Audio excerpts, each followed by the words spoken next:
very difficult to see a Republican candidate having the trajectory to beat Donald Trump at this point. It seems like everything that Donald Trump does works effectively for him, and everything that his opponents try to throw at him fall flat.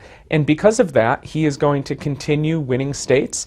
And as we move beyond March 15th, the states in the Republican race become winner take all. And if Donald Trump is winning those states, he will absolutely become the Republican nominee. Home is where the heart is. You never know what events are going to transpire to get you home. Home is the nicest word there is. E.T., phone home. A man's home is his wife's castle.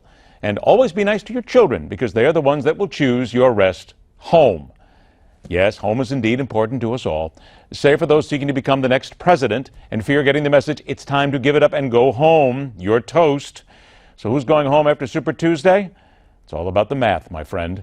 Welcome to The Hardline. The associate editor of Sabato's Crystal Ball, Geoffrey Skelley, joined by senior writer for the Weekly Standard, Mark Hemingway. Gentlemen, let's get right to work with the next guy going home. Dr. Ben Carson today said basically, I see no political path for going forward. He did not say that he's giving up, but said he will not be at the debate on Thursday night.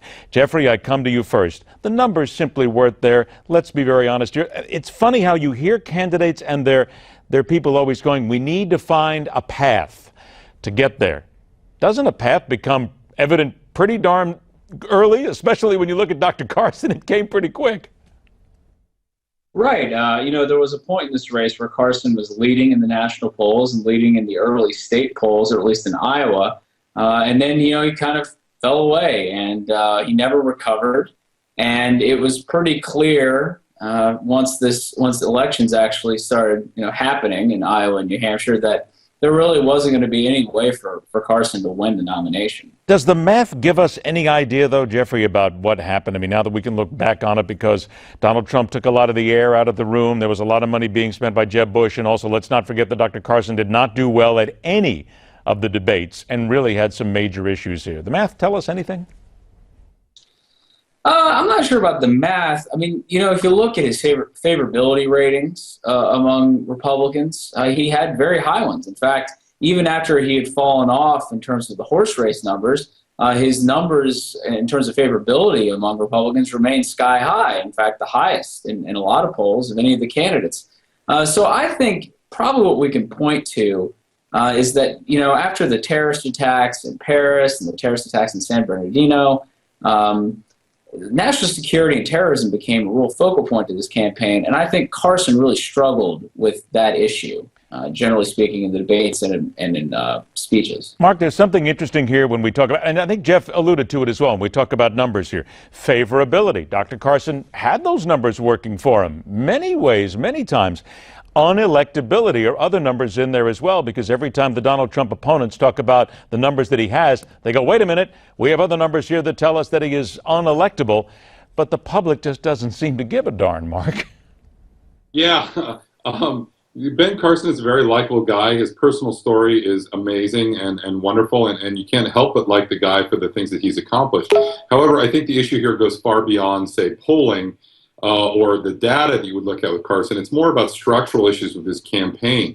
There was a lot of rumblings about the way his campaign was being run and organized. It was very unorthodox. Like, I, as a reporter, if you wanted to talk to the Carson campaign, very often, nobody knew who to talk to. There was no real official spokesman a lot of the time. He had Armstrong Williams, this talk radio host who was doing a lot of work with him, that was doing a lot of his press and media, but it wasn't officially associated with the campaign. And there were all these questions about whether or not there were people within his campaign using his mailing list and other things to profit off of him. And that may be why he stayed in the race longer than he should have.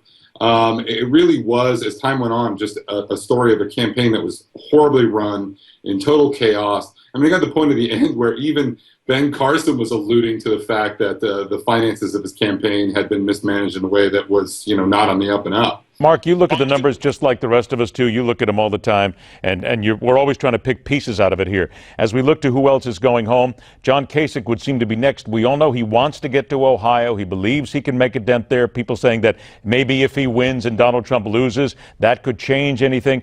Mark, is there any way, realistically, you as a reporter can look at John Kasich and say, come on, John, you got no chance? I don't think he has a chance at all. But the question here at this point is, what is the goal? Is the goal to stop Trump, and is everybody on board with that? Because while Trump is leading in the polls in Ohio, Kasich's chances of beating him in Ohio are also non-trivial. So if the goal here is to steal delegates from Donald Trump so he doesn't get to 1237 and walk away with the nomination and, take it to the convention and try and pick somebody else, then you might want Kasich to stay in, especially even if you're Rubio or Cruz, because if you think that you're going to be the consensus guy at the convention, you're going to need to cut a deal with Kasich to take those delegates that hopefully he can steal from Ohio. Jeff, I got less than a minute left, and this comes down to delegate math again. There's people talking about, and the ones against Donald Trump, saying if he does lose to John Kasich in Ohio, and if he loses to Marco Rubio in Florida, that would be a derailment for him, and that would not make him the inevitable candidate. Do you agree with that thinking? Oh, absolutely. I think Florida and Ohio are absolutely key. They're the race. Because at the moment, it looks like Trump has about 27% of the delegates he needs to get to a majority at the convention. Florida and Ohio are winner take all statewide, and they form 13% of what you would need. So you're talking about getting him to just 40 there, not counting the other places he's going to win. So I think they're absolutely key. 10 seconds to you, Mark. Do you agree with that thinking?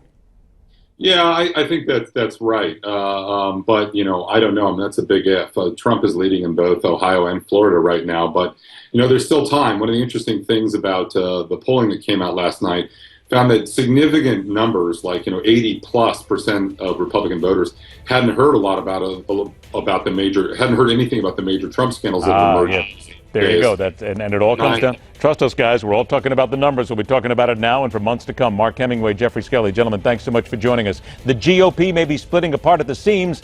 We'll talk about that next on The Hardline.